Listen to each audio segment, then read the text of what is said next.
Isang magandang araw po sa inyo lahat. Latest weather update po muli tayo ngayong araw ng Biyernes, November 17, 2023. So patuloy pa rin po natin binabantayan eto nga pong sama ng panahon dito nga po sa bandang Silangang Mindanao. Eto nga pong active LPA na may estimated po na 1,255 kilometers southeast of Eastern Mindanao. So as of now, 35 kilometers per hour ang lakas ng kanyang hangin at wala naman po itong direktang epekto na sa ating bansang Pilipinas. Pero hindi po natin inaalis pa rin ang posibilidad na ito nga po ay maging isang ganap na bagyo kapag ito ay pumalo from 45 to 55 kilometers per hour, lalo na po ang kanyang direksyon. Nananatili pa rin po kasi siya at posible pa rin maging isang bagyo paglipas lamang or within 24 to 48 hours.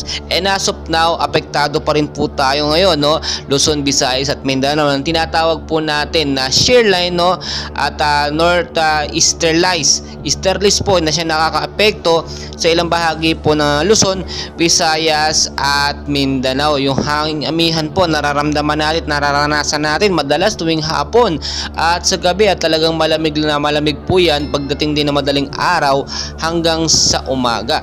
So at tulad po na aking sinasabi, maging I'm ready pa rin po tayo dahil hindi pa rin talaga tayo cleared na walang sama ng panahon kahit nasa labas po or nasa labas ng Philippine Area of Responsibility. Ito nga pong ating binabantayan ng mga active LPA at posibleng typhoon ay maging handa pa rin tayo dahil nga tulad ng aking sinasabi, once na magbago po ang movement niyan pabalik padirekta sa ating bansang Pilipinas, posibleng magkaroon na po ito ng direktang epekto. Tulad po na aking sinasabi, itong buwan po ng Nobyembre ay posible pa pong pumasok ang dalawa.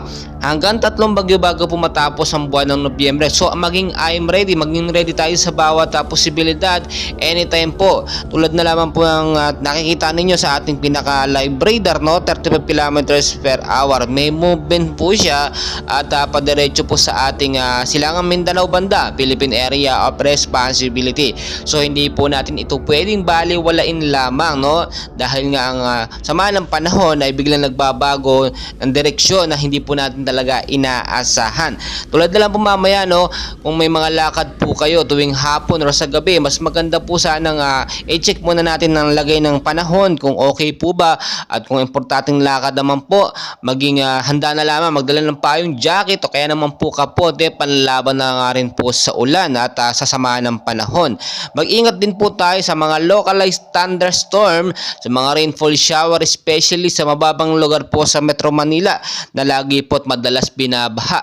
Mag-ingat din po sa mga landslide prone area sa matataas na lugar, especially sa may Baguio area, sa Mindanao area na siyang tumbukan po ng active LPA or ng mga bagyo ngayon kung saan dumadaan.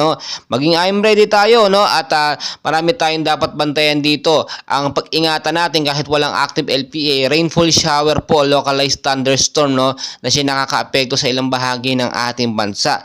So maging handa tayo at maging I'm ready. Patuloy ko kayong i-update, and please ako po yung nakikiusap, huwag na pong kakalimutan mag-like, subscribe, and pahit na rin po ng notification bell para ma-update ko kayo mamaya sa ating susunod na weather update. Maraming salamat po at magandang umaga po sa inyong lahat.